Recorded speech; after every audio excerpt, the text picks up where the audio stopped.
Life is about to change है. No more 8 घंटे की नींद, no more late night movies, no more parties with friends. बिल्कुल सही कहा तुमने. इसके फ्यूचर के लिए अब no more holidays, no more shopping और नो मोर फिजूल का खर्च. लेकिन अगर इसका फ्यूचर ऑलरेडी सिक्योर्ड हो तो रियली? डैडी बने हो, देवदास नहीं. जीना छोड़ दूंगा, हॉलीडेज छोड़ दूंगा. स्मार्ट लोगों की क्लियर है प्रायोरिटी, बाकी सब बाद में. क्यूट वाले मेहमान से पहले LIC. खबर है कि 1 अप्रैल 2021 से आप पेपैल के माध्यम से भुगतान और पैसे ट्रांसफर करने जैसा काम नहीं कर पाएंगे. पेपैल अपनी सर्विसेज क्यों बंद करने जा रहा है, पेपैल है क्या और क्या पेपैल इंडिया से अपना पूरा कारोबार समेट रहा है, आइए इन सभी सवालों के उत्तर जानते हैं. PayPal mafia. अगर आपने आज तक पेपैल माफिया के बारे में नहीं सुना तो जान लीजिए, ये ऐसे लोगों का ग्रुप है जो अतीत में पेपैल के कर्मचारी या फाउंडर रह चुके हैं. लेकिन पेपैल माफिया ग्रुप इतना फेमस क्यों है कि इसका एक विकिपीडिया पेज तक है. फॉर्च्यून मैगजीन 2 बार इसके बारे में लिख चुकी है. इसलिए क्योंकि पेपैल माफिया ग्रुप के सदस्य पेपैल के अलावा भी कई बड़ी बड़ी कंपनियों को चला चुके हैं या चला रहे हैं, जैसे एलॉन मस्क जो अतीत में X.com के संस्थापक रहे थे. X.com ने पेपैल बनाने वाली कंपनी कॉन्फिनिटी को खरीदा था. लेकिन मजे की बात यह हुई कि एलॉन मस्क ने बाद में X.com के बाकी सारे कारोबार को तो बंद कर दिया और अपना पूरा फोकस पेपैल पर ही केंद्रित कर दिया, क्योंकि उनका मानना था कि भविष्य डिजिटल पेमेंट का है.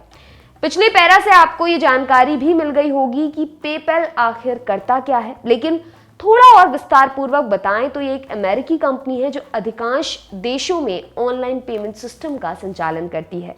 मतलब कुछ पेटीएम या गूगल पे सरीखी. आसान भाषा में कहें तो पेपैल 2 लोगों या संस्थाओं के बीच के पैसों के लेन देन को आसान और सुरक्षित बनाने का शुल्क लेती है. आइए जानते हैं पेपैल की हिस्ट्री. बहरहाल हिस्ट्री में वापस आए तो बाद में पेपैल को ईबे ने खरीद लिया. इससे पहले से ही सफल कंपनी के दिन और बेहतर हो गए, क्योंकि इसके बाद ईबे के ज्यादातर डिजिटल पेमेंट पेपैल के माध्यम से होने लगे. 2005 में वेरीसाइन को खरीदने और 2007 में मास्टरकार्ड के साथ एक करार करने के बाद पेपैल बड़ी से विशाल होती चली गई. 2007 में पेपैल की एंट्री भारत में हुई जब इसने चेन्नई में अपना एक सॉफ्टवेयर डेवलपमेंट सेंटर खोला.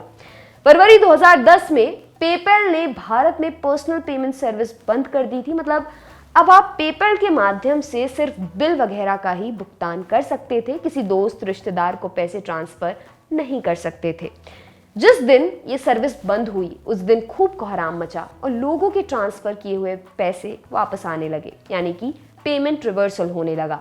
उसके बाद पेपैल ने अपने सभी यूजर्स को संदेश भेज दिया था कि हमने आपके पेमेंट को इसलिए रिवर्स कर दिया है क्योंकि अब हमने भारत में या भारत से किए गए पर्सनल पेमेंट स्वीकार करने बंद कर दिए हैं.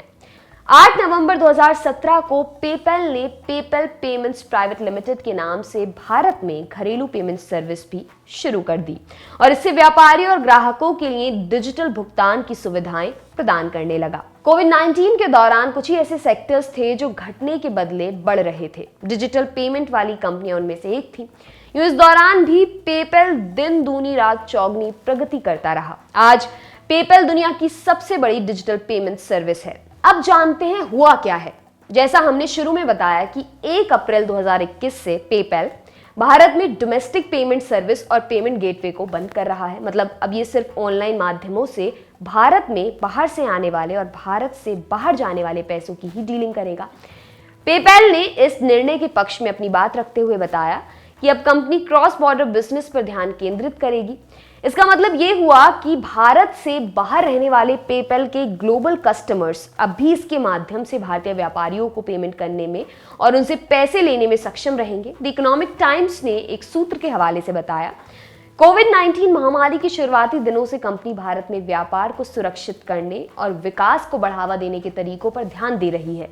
कंपनी ने पूरी तरह से विश्लेषण करने के बाद पाया कि वो क्रॉस बॉर्डर ट्रेड और निर्यात पर ध्यान केंद्रित करने के हिसाब से एकदम सही स्थिति में है और कई चीजें करने से अच्छा है कि एक ही चीज को अच्छे से किया जाए. हालांकि 1 अप्रैल से पेपैल की पेमेंट गेटवे और एग्रीगेटर सेवाएं समाप्त हो जाएंगी, लेकिन पेपैल विवाद समाधान, रिटर्न और पेमेंट रिवर्सल को लेकर अपना संचालन और सपोर्ट चालू रखेगी. बहुत कठिन है डगर. ये इतनी बड़ी खबर इसलिए है क्योंकि भारत में online service provider portals apps और वेबसाइट्स पर पेपैल के माध्यम से ढेर सारे पेमेंट्स होते हैं। इसमें यात्रा, मेक माई ट्रिप, बुक माई शो और स्विगी जैसे ऐप्स और ऑनलाइन सर्विस प्रोवाइडर्स शामिल हैं। अब इन्हें किसी दूसरे विकल्प को तलाशना होगा, या फिर अगर इनके पास पहले से ही डिजिटल पेमेंट्स के ढेरों विकल्प उपलब्ध हैं तो ये एक विकल्प कम हो जाएगा। वैसे पेपैल के लिए भी क्रॉस बॉर्डर वाली राह आसान नहीं है, क्योंकि वहां पर पहले से ही वेस्टर्न यूनियन जैसे दिग्गज बैठे हुए हैं। आपके लिए ये खबर लिखी हमारे साथी दर्पण ने। मेरा नाम है दिव्यांशी। देखते रहिए दी लल्लन टॉप। शुक्रिया।